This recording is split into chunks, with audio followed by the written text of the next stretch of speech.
18வது அத்தியாயம் மோக்ஷ சந்நியாச யோகம்.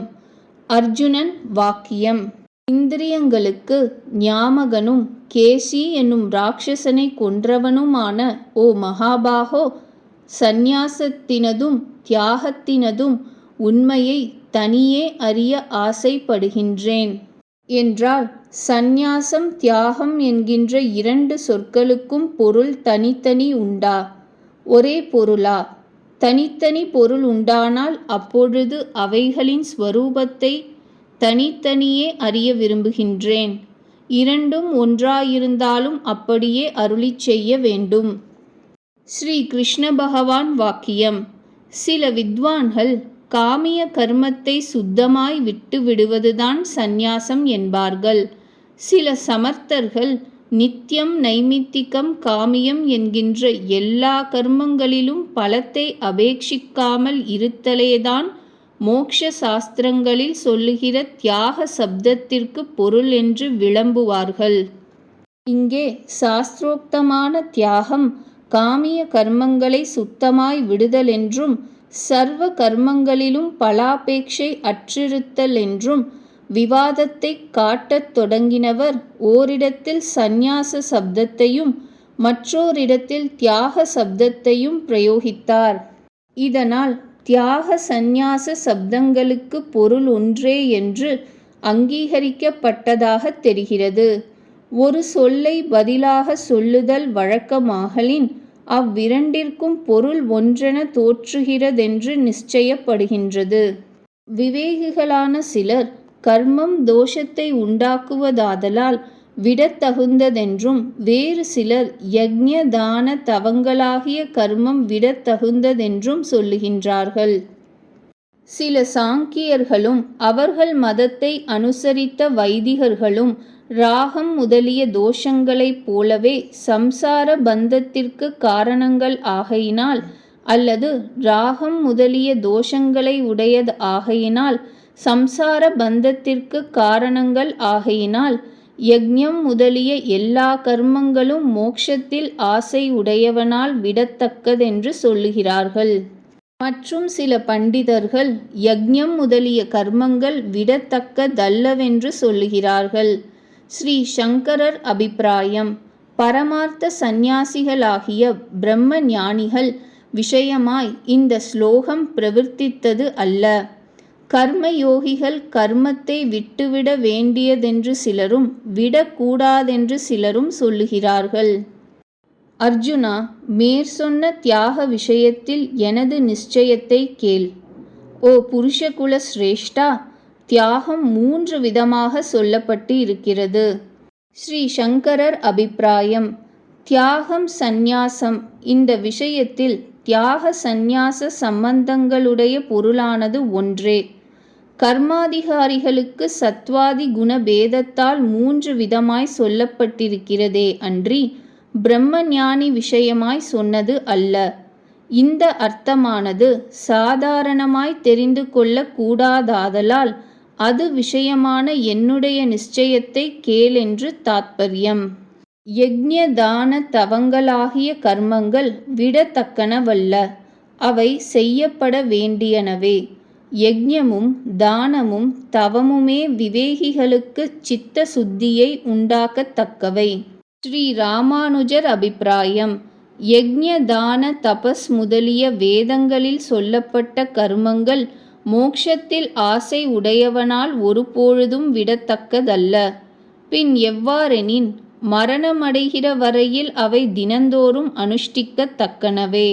ஏனென்றால் அந்த கர்மங்கள் மனனசீலர், அதாவது ஆராய்ந்து அறிகிறவர்களுக்கு பரிசுத்தத்தை உண்டாக்குகின்றன என்றால், அவை பிரம்மோபாசனை செய்கின்ற முமுட்சுக்களுடைய உபாசனைக்கு விரோதியான பிராச்சீன கர்மங்களை போக்கடிக்கின்றன.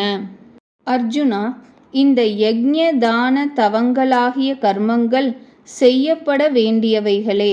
ஆனால் அபிமானத்தையும் பலன்களையும் விட்டு செய்ய வேண்டும் என்பதே எனது சிரேஷ்டமான அபிப்பிராயம். ஸ்ரீ சங்கரர் அபிப்பிராயம். சங்கத்தையும் பலனையும் அபேட்சித்து செய்கின்ற யக்ஞ தான தபஸ்களாகிய கர்மங்கள் பதத்தை கொடுக்கப்பட்டவை ஆனாலும் சங்கத்தையும் பலனையும் அபேட்சிக்காமல் முமுக்ஷுவும் அக்கர்மங்களை செய்ய வேண்டும் என்பதற்காக அபி சப்தம் ஸ்லோகத்தில் சேர்க்கப்பட்டதே அன்றி அந்நியமான கர்மங்களை சேர்த்து கொள்ள வேண்டும் என்பதற்கு அல்ல. சிலர் நித்திய கர்மங்களுக்கு பலனில்லை என்றும் பலனில்லாத நித்திய கர்மங்களாகிய பலனையும் சங்கத்தையும் விட்டு செய்வதென்பது அசம்பாவிதமென்றும் ஆகையால் அபி சப்தத்தினால் யக்ஞ தான தபசுகளாகிய கர்மங்களுக்கு காமிய கர்மங்களும் கூட சங்கத்தையும் பலனையும் விட்டு செய்ய வேண்டியவை என்று அர்த்தம் செய்கின்றார்கள். அது சரியல்ல. யக்ஞ தான தபஸ்களாகிய கர்மங்கள் மனிதர்களை பரிசுத்தி செய்கின்றனவென்கின்ற இந்த வச்சனத்தினாலே நித்திய கர்மங்களுக்கு பலன் உண்டென்று முன்னரே சொல்லப்பட்டு இருக்கிறது. மேலும் நித்திய கர்மங்கள் பந்த ஹேதுவானவை. ஆகையால் நித்திய கர்மங்களையே விட்டுவிட இச்சிக்கின்ற முமுக்ஷு காமிய கர்மத்தை இச்சிப்பான் என்பது சரியானது அல்ல. ஆனால் தான் செய்த புண்ணியம் க்ஷீணமாய்விட்டால் அவன் மீண்டும் மனிதலோகத்தை அடைகிறான். காமிய பந்த ஹேத்துவென்று சொல்லப்பட்டிருக்கிறதனாலும் அபி சப்தத்தினால் காமிய கர்மம் சேர்க்கப்பட்டது ஆகாது. அவசியம் செய்ய வேண்டியதாக விதிக்கப்பட்டிருக்கின்ற கர்மத்தின் பரித்தியாகம் கூடாது. அவிவேகத்தாலே அதன் கர்மத்தின் பரித்தியாகம் தாமதம் என்று சொல்லப்பட்டிருக்கின்றது.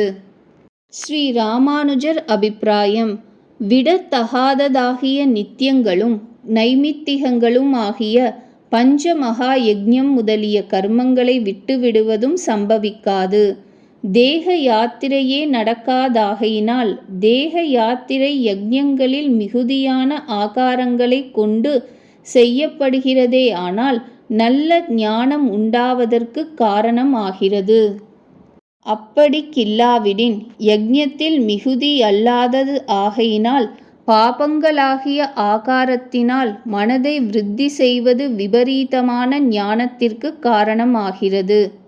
ஓ சுமுகனே, மனது அன்னமயமல்லவோ என்று அர்த்தமுள்ள ஸ்ருதி வாக்கியத்தின்படி ஆகாரத்தினால் அல்லவோ மனது விருத்தியை செய்யப்படுகிறது. ஆகாரம் சுத்தமாயிருந்தால் மனது சுத்தமாயிருக்கிறது. மனது சுத்தமாயிருந்தால் இடைவிடாத தியானம் உண்டாகிறது. அவ்வாறு தியானம் உண்டானால் சம்சார பந்தங்களெல்லாம் விட்டுவிடுகிறதென்றர்த்தம் உள்ள ஸ்ருதி வாக்கியத்தில் பரமாத்மாவை சாட்சாத்கரிப்பதாகிய ஞானம் ஆகாரத்தின் சுத்தியை பொறுத்ததென்று சொல்லப்படுகிறது. ஆகையினால் மகா யஜ்ஞங்கள் முதலிய நித்திய நைமித்திக கர்மங்கள் பிரயாணம் புறப்படுகிற வரையில் பிரம்ம ஞானத்திற்காகவே அங்கீகரிக்கத்தக்கது. ஆகையினால் அதை விட்டுவிடுவது பொருந்தாது. இவ்வாறு ஞானத்தை உண்டாக்குகிற கர்மத்தை இது சம்சார பந்தத்திற்கு காரணம் என்கின்ற அஞ்ஞானத்தினால் விட்டுவிடுவது தாமசம் என்று சொல்லப்பட்டது. தமோ குணத்தினால் உண்டான தியாகம் தாமசம். அதாவது தமோ குணத்தினால் உண்டாகிற அஞ்ஞானத்தை காரணமாக உடைய தியாகம் தமோ குணத்தினால் உண்டானது. தமோகுணம் அல்லவோ அஞ்ஞானத்திற்கு காரணம் என்று தமோகுணத்தினின்று அஜாக்கிரதையும் விபரீத ஞானமும் உண்டாகின்றன. அதாவது அஞ்ஞானம் உண்டாகிறது. அஞ்ஞானமானது ஞானத்திற்கு விரோதமாகிய விபரீத ஞானம். அவ்வாறே எந்த புத்தி அஞ்ஞானத்தாலே மூடப்பட்டு அதர்மத்தை தர்மம் என்றும் சகல வஸ்துக்களையும் விபரீதங்களாகவும் நினைக்கின்றதோ அந்த புத்தி தாமசமானது என்று மேலே சொல்லப்படுகிறது. ஆகையினால் நித்தியம் நைமித்திகம் முதலிய கர்மங்களை விடுவது விபரீத ஞானத்தை காரணமாக உடையதென்று பொருள் விளங்கும். எவன் துக்கம் உண்டாகும் என்று சரீர பிரயாசத்திற்கு அஞ்சி எந்த கருமத்தை விடுகின்றானோ அவன் ராஜச தியாகத்தை செய்து தியாக பலத்தை அடைகிறதே இல்லை. ஸ்ரீ சங்கரர் அபிப்பிராயம்: சகல கருமங்களையும் ஞான பூர்வமாய் விடுகிற ஞானியைப் போல் துக்காதிகளினால் நித்திய நைமித்திக கர்மங்களை விடுகிறவன் மோட்சமடைய மாட்டான். ஸ்ரீ ராமானுஜர் அபிப்பிராயம்: கருமமானது பரம்பரையாக மோட்சத்தை சாதிக்குமேயானாலும் துக்க ரூபமான திரவிய சம்பந்தத்தாலே சாதிக்க வேண்டியது ஆகையாலும் மிகவும் ஆயாச ரூபமான காய கிளேசத்தை உண்டு பண்ணுகையாலும் மனதிற்கு வருத்தத்தை உண்டாக்கும் என்று பயந்தவனாய், யோக சித்திக்காக ஞான அபியாசந்தான் செய்யத்தக்கது என்று யாவனொருவன் மகா யஜ்ஞம் தொடக்கமான ஆசிரம கர்மத்தை விட்டு விடுகின்றானோ அவன் ரஜோகுணத்தால் அந்த தியாகத்தை செய்தவன் ஆகிறான். அந்த தியாகம் உண்மையான சாஸ்திரார்த்தம் அல்லாமையால் அவன் தியாகத்துக்கு பயனான ஞானோற்பத்தியை அடைய மாட்டான். கர்மமானது திருஷ்டத்வாரமாய் மனதிற்கு தெளிவை உண்டாக்குவது அன்று, மற்றபடி எம்பெருமானுடைய முகோல்லாசத்தை பிறப்பித்து அவ்வழியாலே என்று அறிவது. அர்ஜுனா, நித்தியம் செய்ய வேண்டியதென்று விதிக்கப்பட்ட எந்த கர்மமும் செய்யப்பட வேண்டியதே என்று அறிந்து அபிமானத்தையும் பலனையும் விட்டு செய்யப்படுகின்ற தியாகம் சாத்விகமானதென்று நிச்சயிக்கப்பட்டிருக்கின்றது. ஸ்ரீ சங்கரர் அபிப்பிராயம்: பகவத் வாக்கியத்தினாலேயே நித்திய கர்மத்திற்கு பலன் உண்டென்று ஏற்பட்டிருக்கிறது.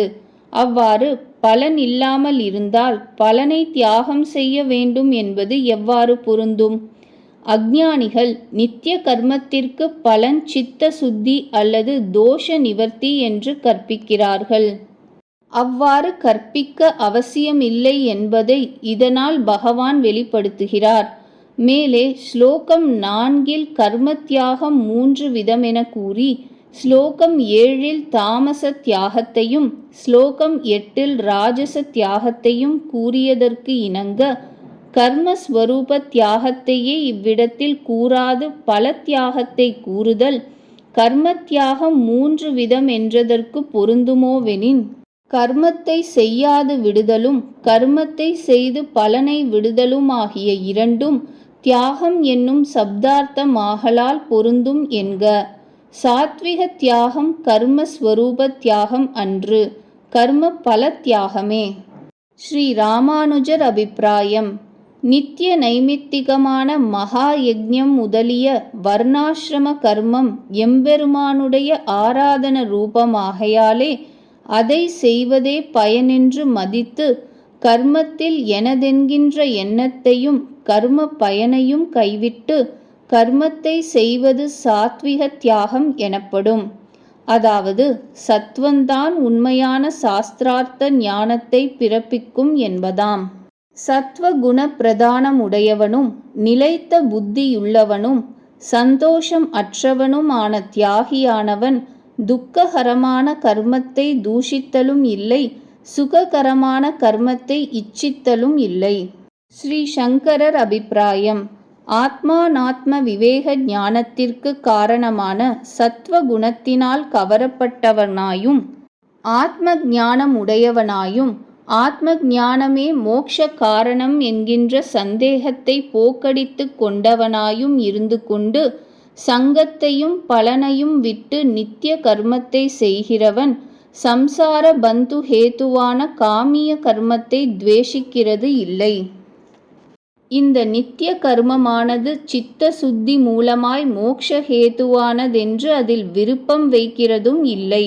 இதன் அபிப்பிராயம் யாதெனில், நிஷ்காமியமாய் கர்மம் செய்கிறவன் சித்த சுத்தியையும் சித்த சுத்தியினால் ஞானத்தையும் ஞானத்தினால் மோக்ஷத்தையும் அடைகிறான் என்பதே.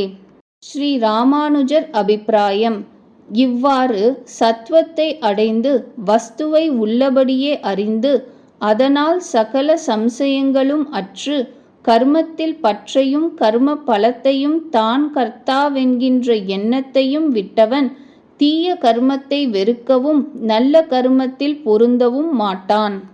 தீய கர்மமாவது அனிஷ்ட பலன்களை தரும் கர்மங்களாம். நல்ல கர்மமாவது இஷ்டமாகிற ஸ்வர்க்கம், புத்திரன், பசு, அன்னம் முதலிய பலன்களை தரும் கர்மங்களாம். எந்த கர்மத்திலும் எனதென்கின்ற அபிமானம் இல்லாமையாலும் பிரம்மத்தை ஒழிந்த மற்ற பலன்களை கைவிடாமையாலும் நான் செய்தேன் என்கின்ற கர்த்தத்துவத்தை விட்டமையாலும் அவைகளை செய்யுமிடத்தில் பிரீத்தி துவேஷம் ஆகியவற்றை செய்ய மாட்டான். இங்கே அனிஷ்ட பலனை தரும் கர்மமாவது தன்னாலும் அறியாமல் செய்யப்பட்ட பாப கர்மம். அஃதொழியாத போது ஞானோற்பத்திக்கு விரோதம் உண்டாம். ஆகையால் கர்மத்தில் கர்த்திருவாதி தியாகம் சாஸ்திரிய தியாகமே அல்லது ஸ்வரூப தியாகம் அல்லவாம்.